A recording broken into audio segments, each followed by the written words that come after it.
Olá, muito boa noite para você. Prefeito de São Sebastião do Paraíso, região nordeste de Minas, rompe contrato com a Copasa. Abastecimento de água e esgotamento serão coordenados pelo município, que abriu processo licitatório para contratar a empresa para fazer o serviço. Mas a Copasa já avisou, a prefeitura será multada em 100 milhões de reais. Chuvas intensas provocam alagamentos em diversos pontos em Patos de Minas. No mercado municipal, precipitação revela problemas na estrutura.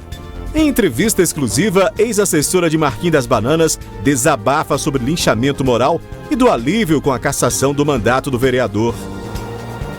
O vereador volta a questionar plano de aula e postura de professor sobre ideologia de gênero e é vaiado em reunião na Câmara em Patos de Minas e mais. IBGE prevê safra recorde para 2022. Mais uma ação a favor do meio ambiente. Córregos do Arroz e Balzinho recebem 15 mil peixes. E para essa ação, é preciso pagar taxa.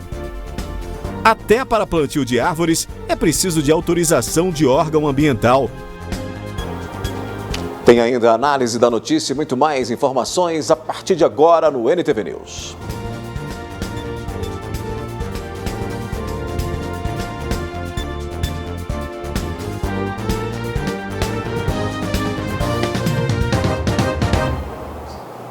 Choveu forte por um tempo prolongado nesta quinta-feira em Patos de Minas.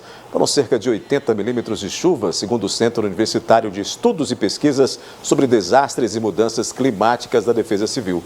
Diversos pontos ficaram alagados, como no cruzamento da Avenida Fátima Porto com a Avenida Piauí, nas imediações da Lagoa Grande e nas proximidades do terminal rodoviário, além de trechos na Avenida JK. No final da Rua Maranhão, por exemplo, o córrego do Manjolo transbordou, alagando parte da via, onde um veículo Fiat Palio ficou praticamente coberto pela enxurrada. Ninguém se feriu. E para esta sexta-feira, o IMET prevê grande acumulado de chuva e, com isso, perigo nas regiões do Alto Paranaíba e Noroeste Mineiro, além de risco de mais alagamentos e transbordamentos que podem ocorrer, deslizamentos de encostas. Em entrevista exclusiva, a jornalista Ludmila Bahia, a ex-assessora de Marquinhos das Bananas, falou pela primeira vez depois da cassação do mandato do vereador. Ela fez um desabafo pelo linchamento moral sofrido, mas disse que continua firme. O caso ainda será analisado na esfera criminal. A ex-assessora de Marquinhos das Bananas participou ao vivo do programa Espaço Feminino. A segunda vez que fala sobre o caso e de novo em entrevista comigo. Na memória da ex-assessora, traumas que dificilmente serão esquecidos. Conta qual foi assim, o momento mais traumático de tudo que você viveu durante os 4 meses que você disse ter sido assediada por Marquinhos Bananas. Foi um momento que eu percebi que estava afetando minha família, meu filho, porque ele via como que eu ficava depois das ligações. Ele ficava preocupado por eu estar trabalhando com ele. Ele ficou 2 meses sem dormir fora de casa e ele nunca tinha tido esse problema, porque como as ligações aconteciam principalmente à noite, eu acho que ele ficou com medo de que ele não estando lá, poderia acontecer algo. Das vezes que você foi assediada, qual que foi a pior, aquela que não sai da sua cabeça? Eu acho que foi quando ele voltou quando ele estava se recuperando do Covid, que ele falava que eu tinha que ajudar ele porque ele estava muito mal e se ele morresse eu só ia perder meu emprego. A esposa dele ia aposentar e eu só ia sair no prejuízo. Então eu tinha que me esforçar para ele ficar bem. E qual ajuda que ele queria? Ele queria fotos íntimas, ele queria me ver com roupa íntima. Ele disse que não queria tocar, mas eu não esperei para ver se ele queria tocar ou não. Com medo, a ex-assessora conta que foi convencida a ir ao motel com Marquinhos das Bananas e esperava que fosse o fim da série de assédios sofridos. Ele não me tocou. Ele fez movimento de me tocar e eu não. Você disse que não ia me tocar e eu vim aqui, para não ser tocada. Você falou que só ia ver, então vai ficar nisso. Porque ele falou que ia parar com as cobranças, ia parar de me tratar mal na frente das pessoas, que ele reconhecia que eu estava trabalhando bem, só porque eu tinha que entender que ele estava muito estressado e ajudar ele a desestressar. A jovem ainda desabafa. Apesar de todo o sofrimento, ainda tem que enfrentar o linchamento moral por parte de alguns. A população está muito acostumada a culpar a vítima, sabe? Até criança que é violentada, o povo consegue culpar. Então eu acho que tem que analisar com mais cuidado, porque claro que acontece, né? Caso que a mulher inventa por algum motivo, aumenta alguma coisa, mas tem que ter mais cuidado para apontar o dedo e julgar, porque as pessoas que dão a cara a tapa não tem como ser mentira. Eu acho que as pessoas têm que diminuir esse julgamento aí com as mulheres, né? Porque desencoraja demais. Esse linchamento moral é um negócio que até a mim me assustou, porque eu também li coisas horríveis.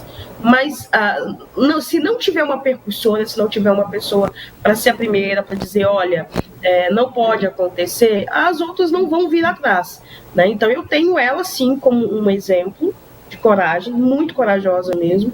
Mas, mesmo assim, ela segue corajosa, ainda mais depois do julgamento dos vereadores em que a maioria decidiu pela cassação de Marquinhos das Bananas. Quando eu cheguei lá, eu acreditei que ele não seria cassado, né? Até pelo decorrer, né, da reunião e depois as alegações da defesa dele, mas eu acho que não convenceu muita gente. Eu não esperava que ele fosse cassado.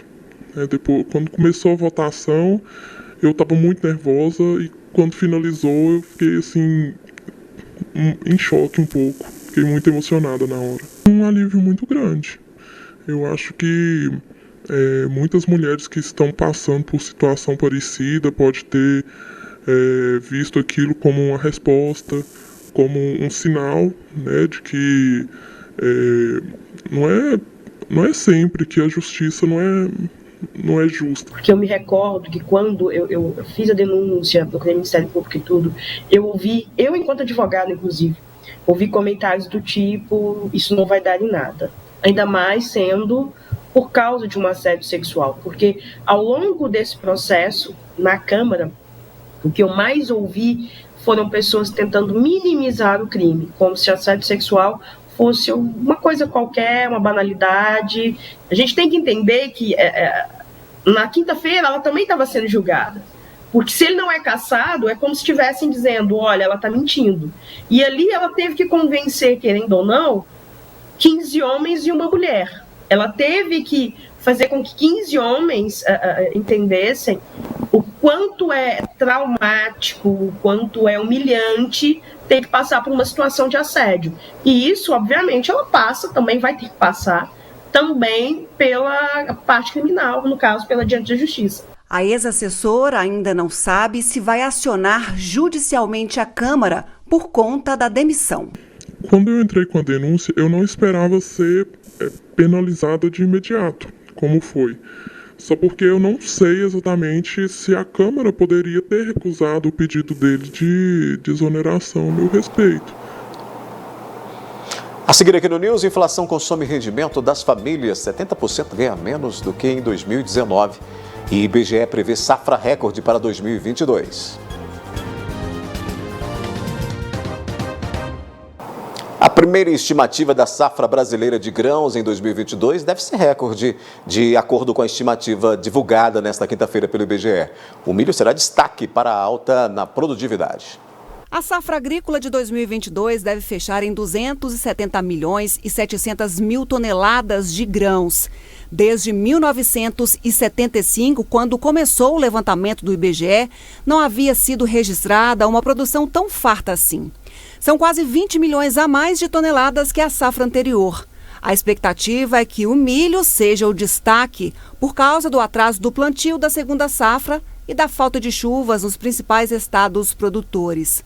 São esperadas 2.800.000 toneladas na primeira safra do milho e 16.200.000 toneladas na segunda. Pela previsão do IBGE, há aumentos também de 0,8% na produção de soja, de 2,4% no algodão herbáceo em caroço, 12,8% no sorgo, 6,9% no feijão primeira safra e 9,8% na segunda. Por outro lado, nas produções de arroz, feijão terceira safra e trigo, são esperadas quedas na produtividade. A inflação voltou a atormentar os brasileiros, ou continua atormentando, né? A carestia vem tirando o poder de compra e renda da população. Hoje, 70% dos trabalhadores recebem menos do que ganhavam em 2019. Tá tudo mais caro. É essa a percepção a cada ida ao supermercado. Todo lugar, né, tá assim. Você chega, cada dia tá um preço novo. Tá tudo dobrado. A cada semana que a gente vem, os preços estão explodidos. Todos os dias eu percebo que tem um aumento e o nosso salário nunca acompanha, a inflação está cada dia pior.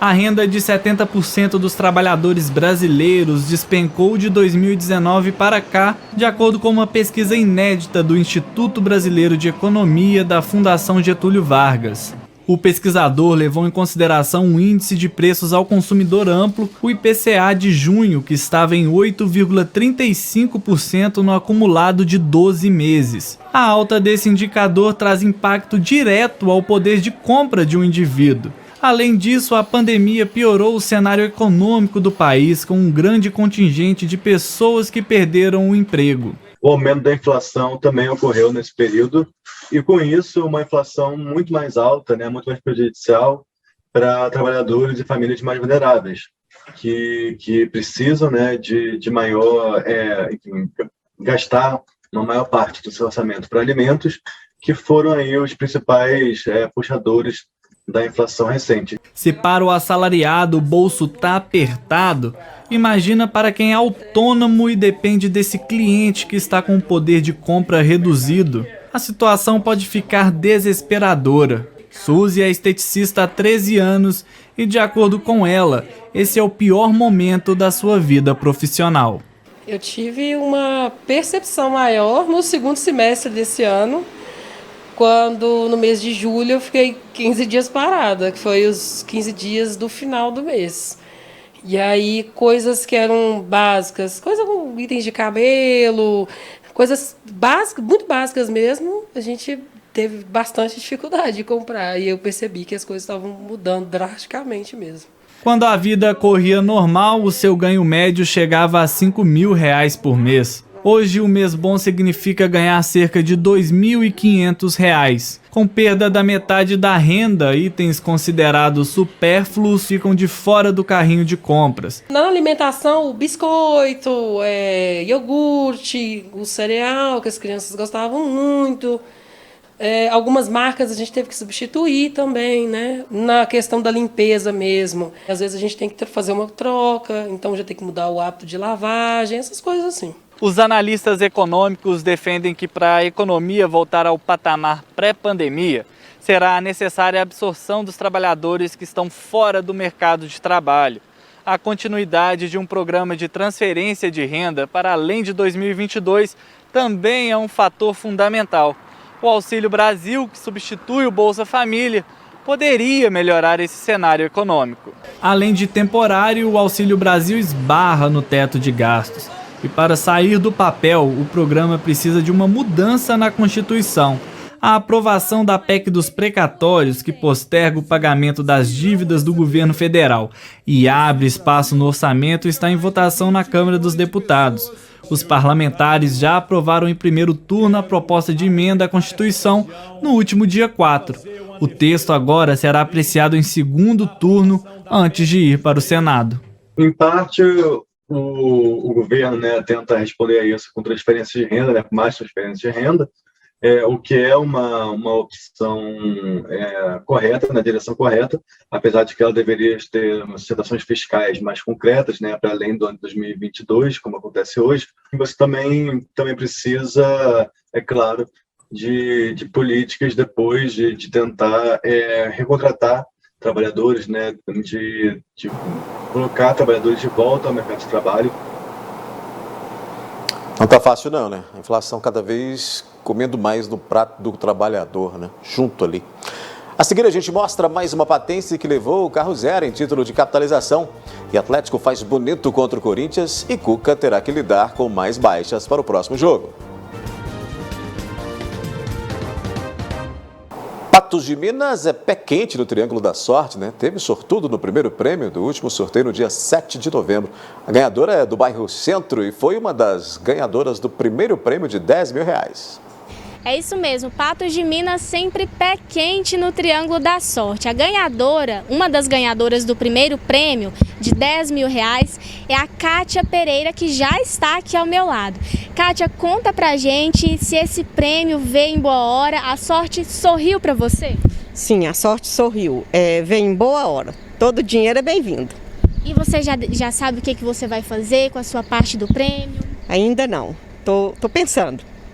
Qual que é a dica que você dá para os seus conterrâneos aqui de Patos de Minas, da nossa região, que participem aí também? Você acredita que realmente é possível? Sim, eu compro Deus de quando lançou o Triângulo da Sorte. É possível sim, tem que acreditar, comprar e acreditar.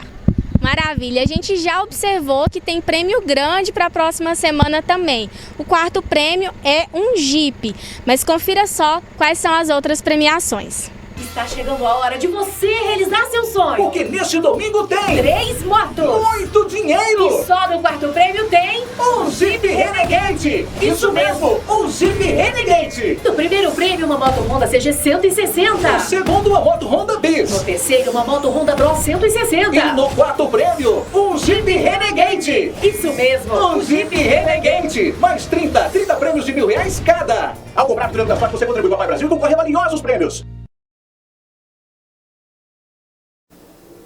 Parabéns à sortuda, né? Quase 59 mil torcedores assistiram de perto a vitória do Atlético sobre o Corinthians no Mineirão. O Galo bateu de 3-0, placar que dá mais garra ao time e mantém o distanciamento na tabela rumo à Taça do Brasileirão. Esse foi o terceiro jogo consecutivo de vitória do Atlético depois da derrota para o Flamengo e o 13º em casa no Brasileiro. Novo recorde dos alvinegros e tudo o que queriam para se aproximar cada vez mais do título. E o Galo fez bonito no Mineirão na noite desta quarta-feira. O placar foi aberto com chute de fora da área de Diego Costa. Keno também fez golaço assim. O terceiro gol foi anotado por Hulk. Falei isso no banco ali, que a gente demorou uns 10 minutos. O Corinthians teve as ações do jogo durante esse começo, né? E depois a gente foi nos ajustando e tomamos conta do jogo da nossa maneira, né?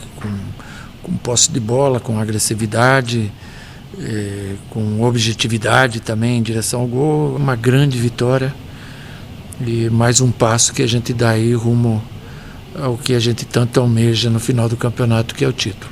E para a próxima partida, o Atlético terá de lidar de novo com muitos desfalques. Júnior Alonso, Alan Franco, Savarino e Vargas foram representar suas seleções nas eliminatórias sul-americanas para a Copa do Mundo. Guilherme Arana cumprirá suspensão automática pelo terceiro cartão amarelo. Nátio Fernandes continua afastado por desconforto muscular.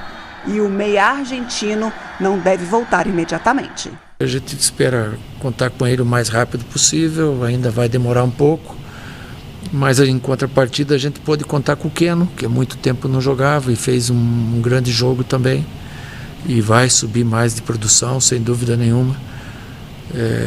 Quanto a ouvir assim a torcida cantar o nome da gente no final, isso é indescritível, cara. Pô, é tão gostoso, porque sabe, eu sou eles ali na beira do campo, né? E os torcedores atleticanos têm motivos de sobra para gritar seu nome, Cuca. Estão sorrindo à toa. Afinal, o Galo está na ponta da tabela. Tem 10 pontos de diferença do Palmeiras e 14 do Flamengo, que tem 2 jogos a menos, que mesmo vencendo as 2 partidas, fica 8 pontos atrás do Atlético. O próximo desafio do Atlético é fora de casa. Enfrenta o Xará Paranaense na terça-feira, às 18h30.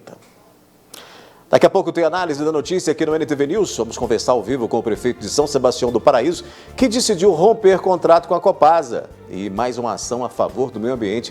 Córregos do Arroz e Balzinho recebem 15 mil peixes. E para essa ação é preciso pagar taxa.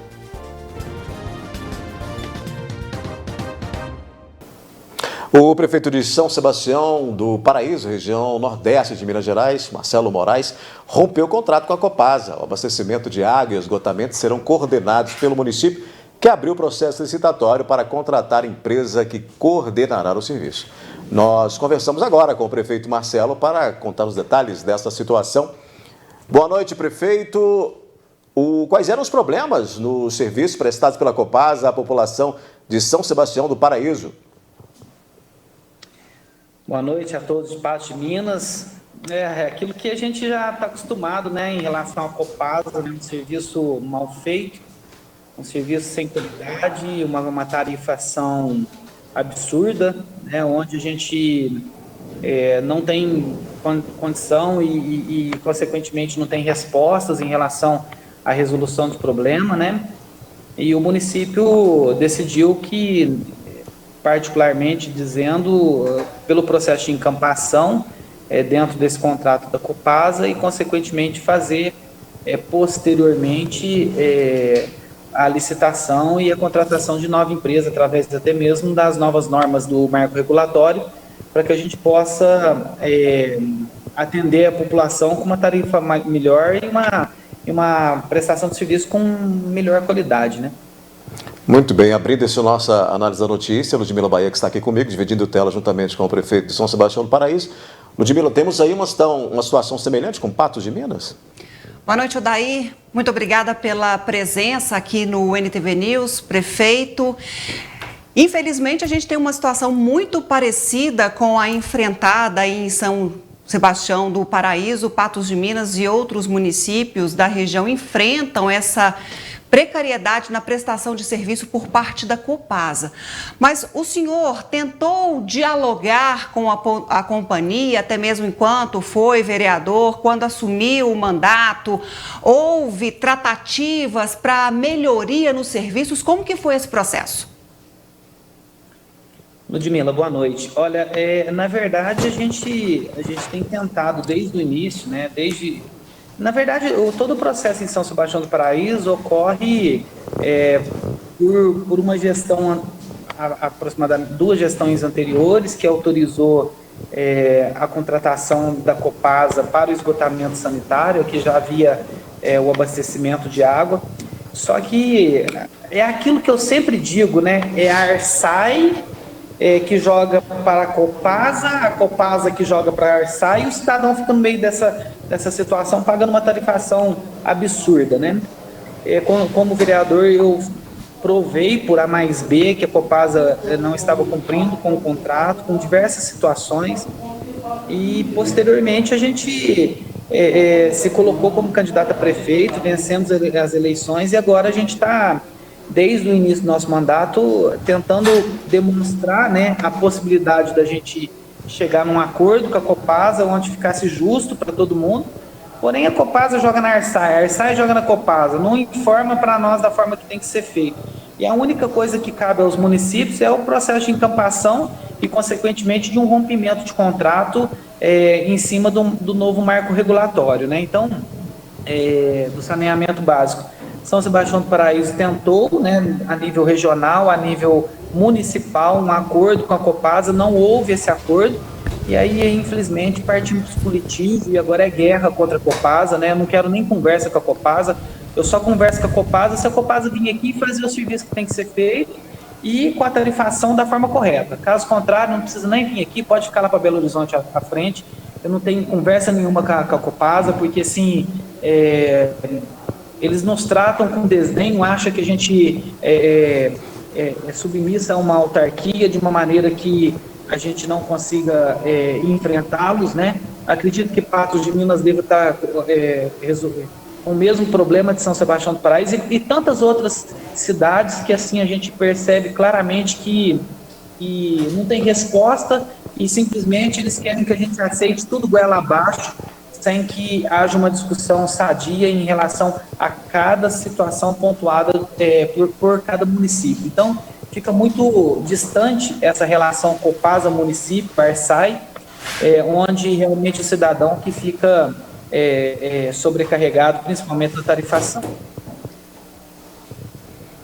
Prefeito, a gente percebe que aí, de acordo com a informação que foi repassada, que tem uma multa pesada de R$100 milhões, que a Copasa já avisou que será aplicada.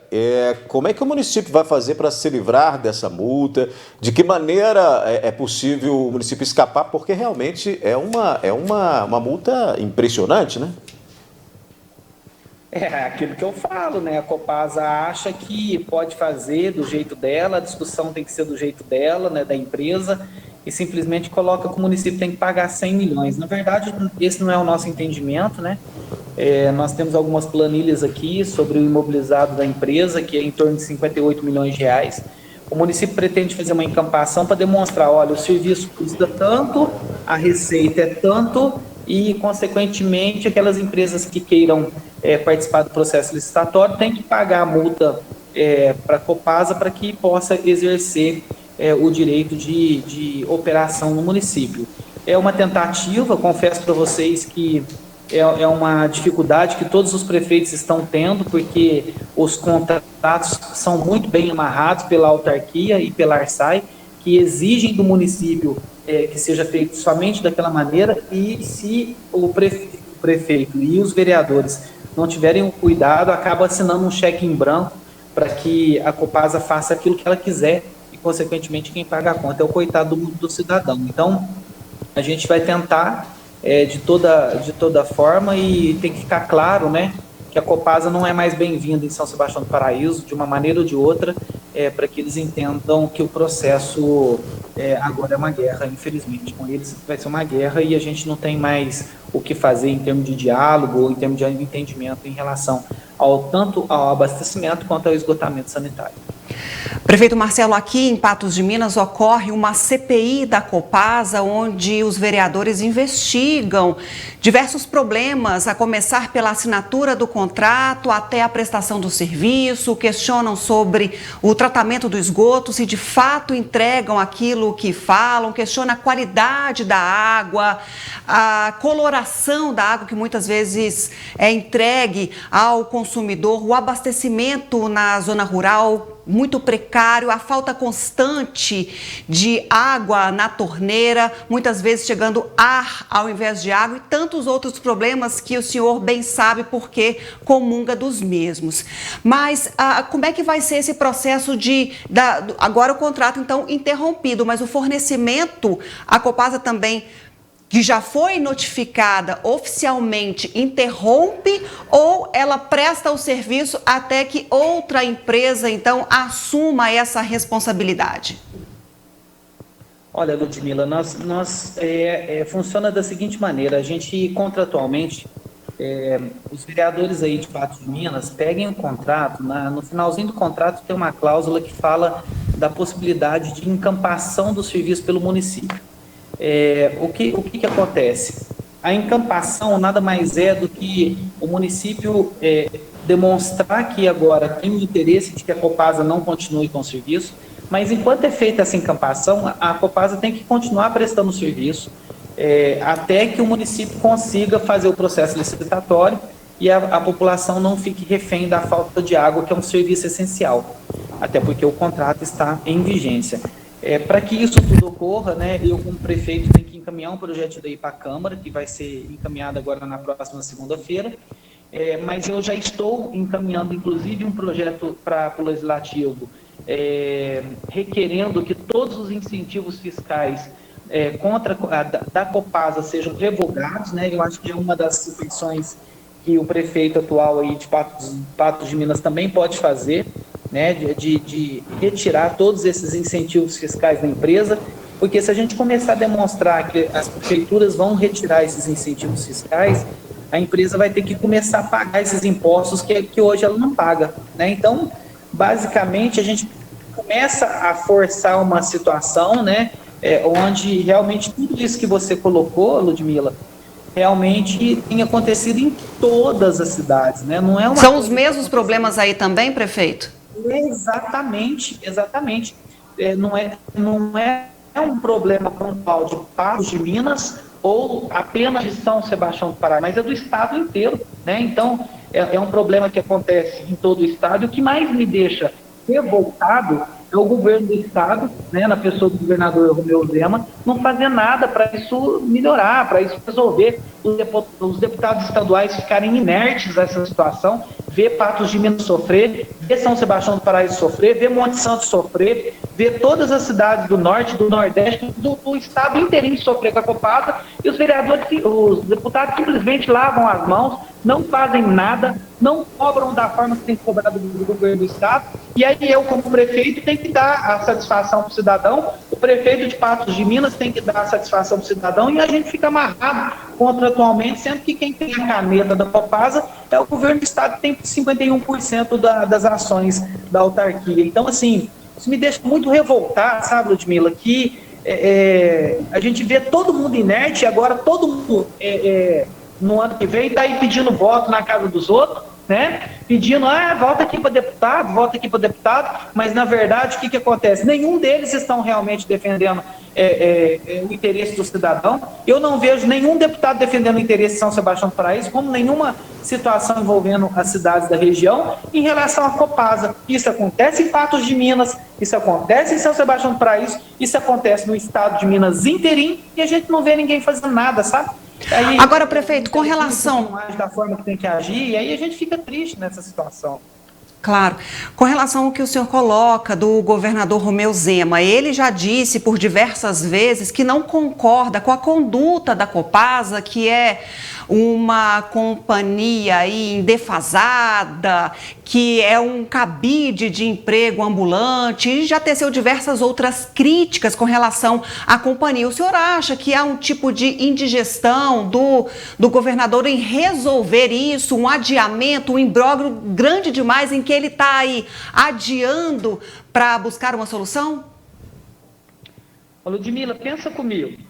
Se eu ficar falando que a barata é branca, que a barata é branca, que a barata é branca, daqui a pouco todo mundo está acreditando que a barata é branca. Então, assim, o governador tem que parar com ficar só no discurso e agir. Ele é o governador do estado. É ele que tem que pegar a caneta lá e falar que é o Copasa. É o seguinte, a partir de hoje é assim, assim, assim. Estou encaminhando o projeto de lei para os deputados e os deputados agem, né? O que não pode é o governador ficar com discurso aqui, os deputados ficar com discurso aqui e ninguém resolver nada. Aí daqui a pouco, ano que vem, está todo mundo batendo na porta pedindo voto e simplesmente a gente, né, sem a resposta que a gente necessita. Porque, infelizmente, Ludmila, a gente tem percebido uma omissão do poder público em tentar resolver o problema, todas as cidades vivenciando o mesmo problema e os deputados muito cômodos, o governador muito cômodo, está tudo muito cômodo. E aí fica só no discurso de que, eu não concordo, está defasado e tudo mais, mas não é que a gente vê na prática, né, acontecendo. Então, eu acho que está precisando o governador sair um pouquinho do discurso e entrar um pouquinho mais incisivo na resolução da Copasa para que a gente realmente dê respostas efetivas para a população, tanto de São Sebastião do Paraíso, quanto de Patos de Minas, quanto do estado inteiro. Muito bem. Prefeito Marcelo, muito obrigado por sua participação aqui no NTV News. Eu que agradeço, um abraço aí a todos de Patos de Minas, né? Tem um carinho muito grande pela região e estou à disposição. E se o prefeito de Patos de Minas quiser entrar em contato comigo também para a gente unir forças em relação a essa briga contra a Copasa, estou à disposição. E todos os prefeitos que têm o mesmo problema, eu acho que a gente também tem que se unir um pouquinho mais para poder combater essa ingerência da Copasa. Muito obrigado a todos, uma boa noite e que Deus possa abençoar todo mundo. Amém, obrigada. Muito bem, a gente segue aqui com a análise da notícia no NTV News. Girando o assunto, nesta quinta-feira, os córregos do Arroz e Bauzinho, em Pindaíbas, receberam cerca de 15 mil peixes ao todo. Ao todo, 15 mil peixes da espécie Curimatã-pacu foram soltos, sendo 10 mil no córrego do Arroz, onde o peixamento chegou na sua 6ª edição, e 5 mil no córrego do Bauzinho, onde o ato ambiental chegou na 2ª edição. No córrego Bauzinho é a 2ª edição, lá no córrego do Arroz é a 6ª edição. Para o córrego do Bauzinho são 5 mil e para o córrego do Arroz, 10 mil. Os alvelinos vieram de Três Marias. Nos córregos de distritos de Patos de Minas, eles trarão sobrevida aos locais. Nós, enquanto Codevasf, governo federal, temos essa ação que visa produzir e promover na região a recomposição da ictiofauna, ou seja, do peixe nativo daquela região. Questão do baúzinho, as espécies nativas que aqui ocorrem, elas estão com estoque reduzido. Então a nossa intenção é melhorar esse estoque para que a comunidade ribeirinha e aqueles que fazem uso do córrego aqui possam ter mais produto para o seu uso doméstico, até mesmo comercial. A pesca futura, quando esse peixe estiver pronto, vai servir para o alimento familiar e também uma fonte de renda para essa comunidade. A situação hoje presente é sempre aquele cuidado com a escassez hídrica, né? Nós entramos num período chuvoso, agora hoje ainda contemplado com essa chuva que está caindo já desde ontem, e fazer ações de recuperação do córrego é super importante. Quando a gente fala em recuperação de nascentes, geralmente as pessoas pensam só em plantio de árvores, né? E são muitos que acontecem e agora é a época também propícia. Mas ações como essas de soltamento de peixes, desses alevinos, hoje na totalidade em 15 mil, é super importante também para revitalizar o corpo hídrico como um todo. Antônio mora em Pindaíbas há mais de 30 anos. Viu as espécies que ficavam por ali sumir ao longo dos anos. Hoje, ver o córrego receber os peixes traz a sensação de alívio. É fartura aí pro futuro nosso aqui, né? Esse córrego aqui tinha muito peixe, acabou tudo. Agora hoje vem de novo. Se eles não ficar morando aqui, mesmo desce para os rios maiores aí, de qualquer forma é progresso e é coisa boa. Aproximadamente um ano, os peixes já estarão se reproduzindo. Qualidade ambiental para todos. E a gente está trazendo mais uma vez os alevinos, né, para a gente repovoar o rio e tentar trazer a vida desse rio que até há muito pouco tempo estava quase sem água, né? Então agora a gente já conseguiu fazer com que melhore essa quantidade de água do rio, né? A gente trazendo peixe para poder a vida voltar a funcionar como era antes, né?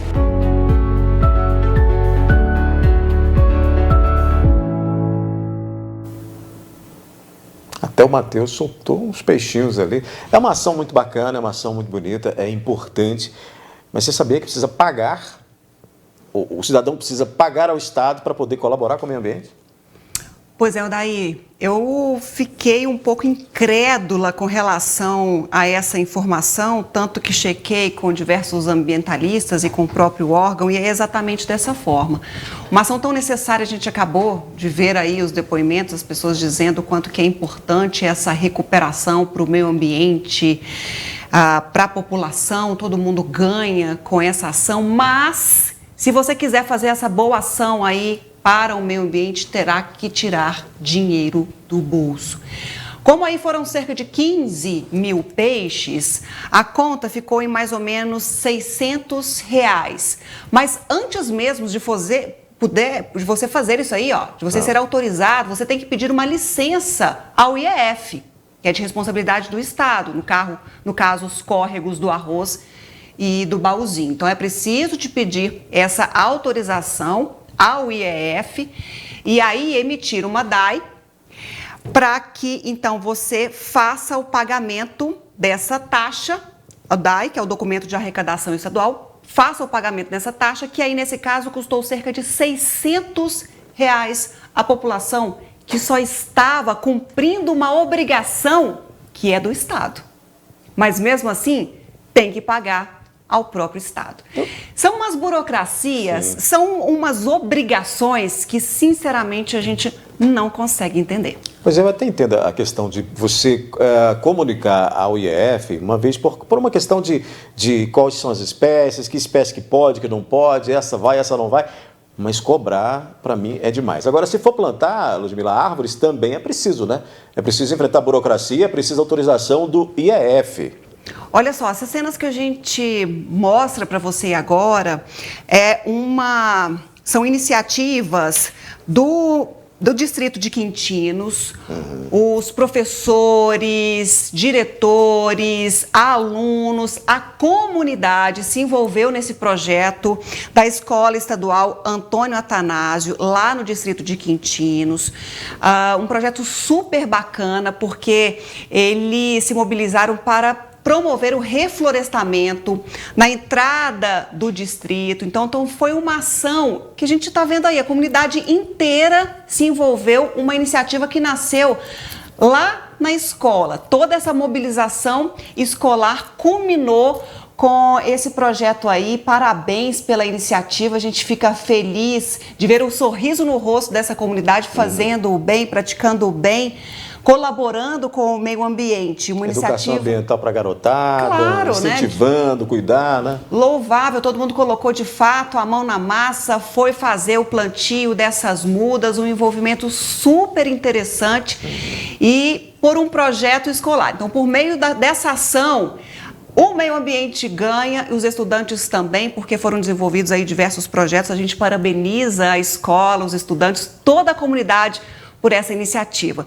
Mas, Odair, para fazer isso daí, não tinha nenhuma árvore lá na entrada. E eles ainda vão continuar fazendo esse plantio de mudas. Mas para fazer esse plantio, há também que ter uma licença do IEF. Só depois que há essa autorização é que eles podem fazer aí. Isso aí que a gente acabou de ver.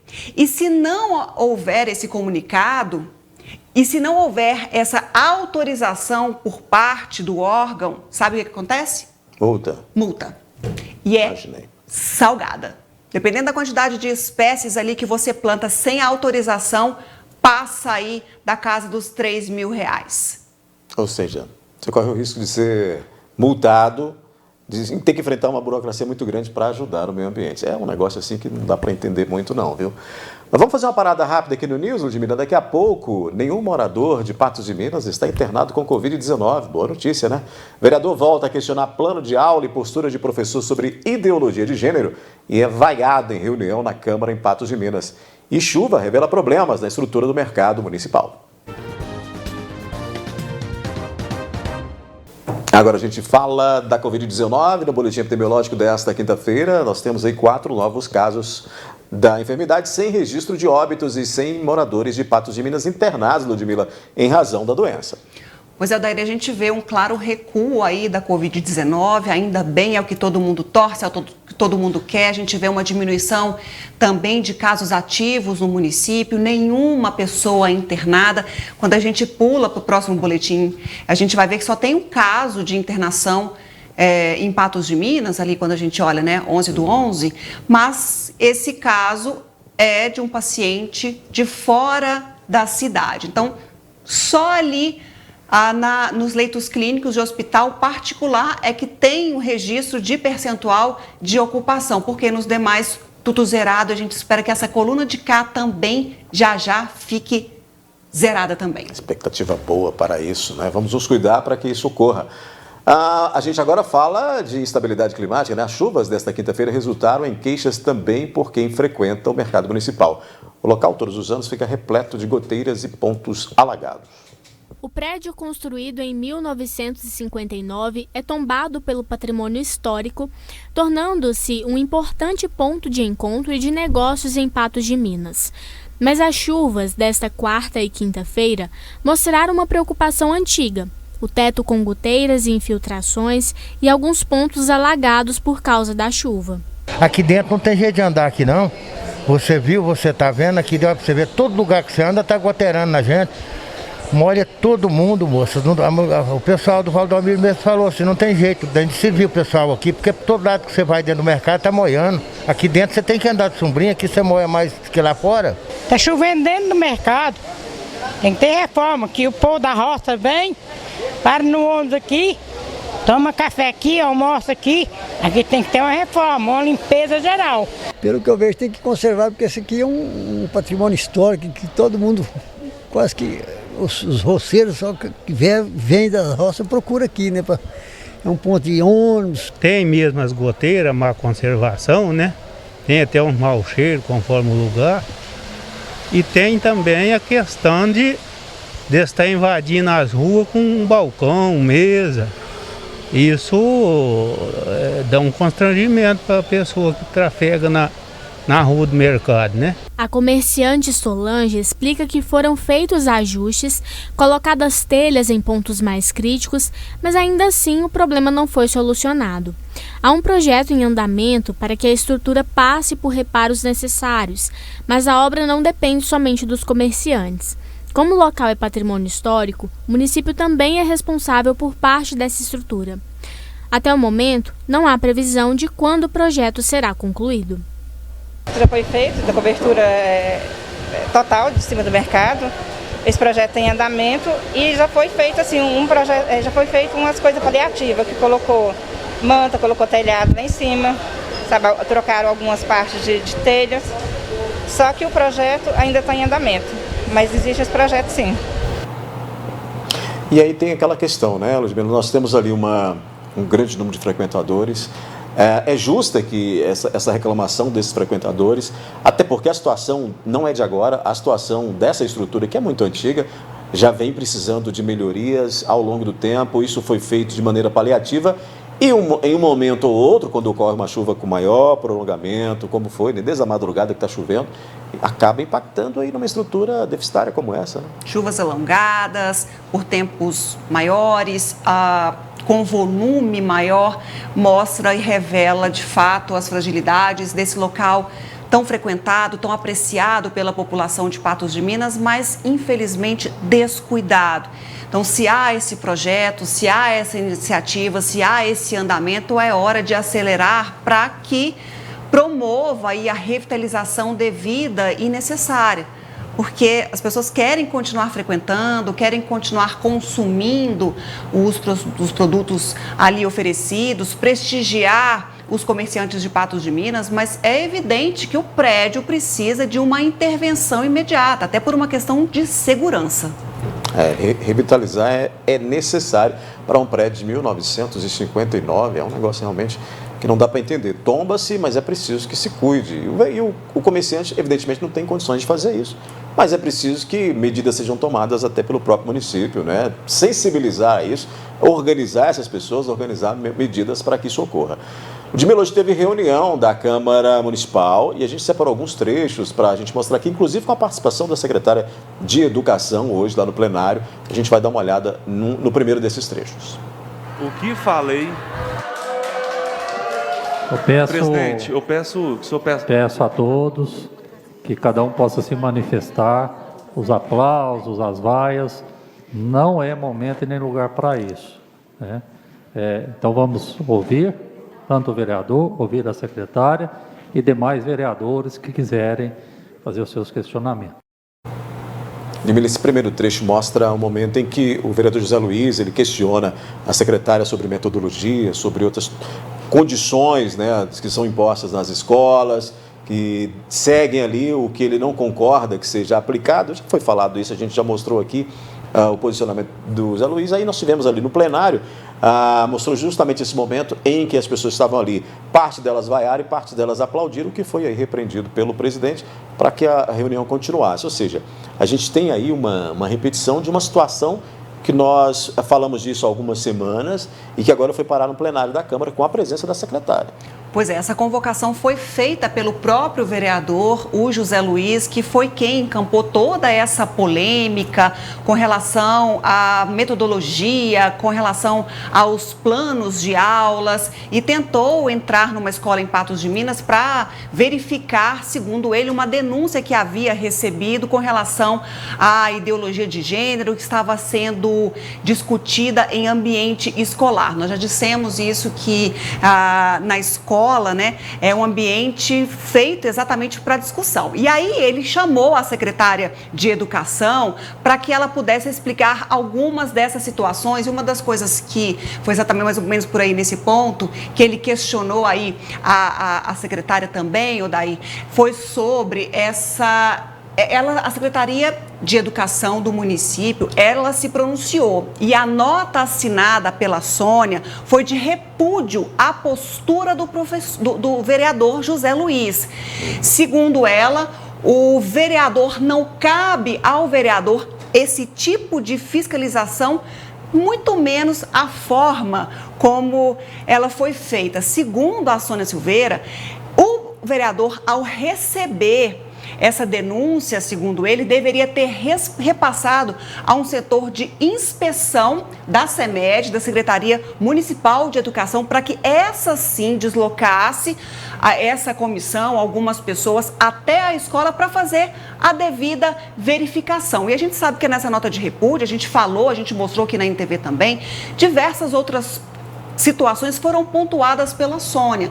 Até mesmo a autonomia do professor de discutir assuntos diversos, até porque é um espaço de educação, então não vai ficar ali preso também ao que está aos ditos, é preciso estar atento ao que acontece junto à comunidade, às outras realidades, mas hoje na Câmara Municipal a Sônia disse mais, Odair, que mesmo o vereador não tendo essa atitude que seria a correta, segundo ela, houve essa investigação ou essa apuração por parte dessa comissão da CEMED e não foi verificado nenhum problema, nenhuma ocorrência, como disse ou aventou o vereador. Foram mais de 4 horas de reunião, Ludmila, e a gente separou mais outros trechos para acompanharmos e analisarmos aqui. E a senhora acha que ainda não teve ideologia de gênero na sala de aula? Absoluta certeza, cientificamente comprovado pela aula. Aqui não importa. Então, tá, desculpa, pode terminar. Aqui não importa a minha opinião. Nós estamos aqui analisando o quadro. Como não? A senhora é secretária de educação, não importa a sua opinião? A nossa Vou pedir novamente para que não se manifestem. Cada um tem um momento só. E aí o vereador questiona e inclusive, ele não se conteve durante a fala e chamando a atenção da secretária, dizendo que ela realmente teria que ter feito um posicionamento, teria que ter entrado em contato com ele quando ela o rebate, dizendo que não é dessa maneira que funciona, né? O vereador se mostrou extremamente magoado porque a Sônia Silveira não teria comunicado diretamente a ele do que antes expedir uma nota de repúdio divulgada pela imprensa, do qual o próprio vereador disse que tomou conhecimento dessa nota pela imprensa. Então ele se mostrou bastante magoado com essa atitude, questionou por que ela não procurou antes de tomar tal atitude, mas a gente lembra também que o vereador não procurou a CEMED antes de tomar tal atitude também. A Sônia, em diversos momentos, ela foi aplaudida pelas pessoas que estavam presentes em plenário e o vereador, a gente viu, né, no trecho anterior, que ele foi vaiado por essa atitude aí, em que muitos discordaram da forma como o vereador se postou para poder fazer aí essa apuração dessa denúncia que, segundo ele, ocorreu. Lembrando que a gente tentou ouvir o vereador logo após a reunião, mas ele se negou a falar com a nossa reportagem. Nós temos mais um trecho dessa reunião. Se a senhora teria a vontade também, né? Eu acho que se desculpar por essa situação, Só um minutinho, gente. Por essa situação, porque foi indigesta, sim, né? E não só...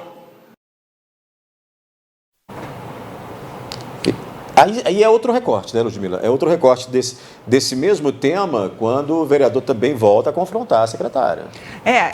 Esse contexto dessa fala aí, ele pedia que a secretária tivesse a hombridade de pedir desculpas a ele pela atitude, pela forma como que ela conduziu o processo. E, mais um momento, a gente viu ali as pessoas em plenário se manifestando e a secretária, não, mas eu não tenho que pedir nenhum tipo de desculpa. A minha conduta foi correta e tomada conforme são os ditos. Não importa a minha opinião, o que eu acho a respeito disso, o que eu acho é uma questão pessoal. O que eu tenho que analisar aqui é, enquanto secretária, se o processo educacional está sendo cumprido com êxito. E é isso que essa comissão de inspetores verificou, é isso que a própria secretária verificou. E, de fato, ali não é questionada a opinião dela pessoal, ela vai dar em outro momento, não em uma convocação de tribuna. E ficou muito claro que o vereador convocou ela para esse momento, para que ela de fato se arrependesse da postura tomada enquanto secretária, para que ela pudesse aí, então se desculpar da atitude, mas longe disso. A CEMED, de fato, ela cumpriu o que teria que cumprir, o protocolo, verificou, não encontrou nenhum tipo de problema, nenhum tipo de situação. Tá vendo? Meu alarme tocou porque é hora da gente terminar o NTV News. Nenhum tipo de problema, nenhum tipo de situação. O que o vereador ali discordou, ficou bravo, mas, Odair, a gente percebe que é mais uma forma de colocar lenha numa fogueira em que essa fogueira é só discussão e ao vento, é só para polemizar algo mais em que já deu o que falar, até porque, segundo a própria comissão que investigou, segundo o próprio professor, segundo o diretor da escola, não houve nenhum tipo de problema. O vereador vai continuar questionando o que mais. A gente vai vendo essas coisas acontecendo, e, inclusive, só para a gente finalizar aqui, contextualizar e terminar, alguns educadores que eu conversei disseram o seguinte: isso nada mais é do que um ataque à educação, a maneira como a gente administra as aulas dentro da sala de aula, o que não pode ocorrer, né, Lugilene? De maneira alguma. Até porque são profissionais especializados que fazem isso. São profissionais que estudam, que adquirem conhecimento e renovam esse conhecimento com muita constância. Então, estão plenamente habilitados para estar em sala de aula, empunhando giz, empunhando uma caneta, ensinando aqueles estudantes que lá estão. É isso. Por hoje é só. Amanhã tem mais. Amanhã a gente volta com mais informações. NTV News a partir das 19 horas. Eu espero você. Boa noite e até amanhã.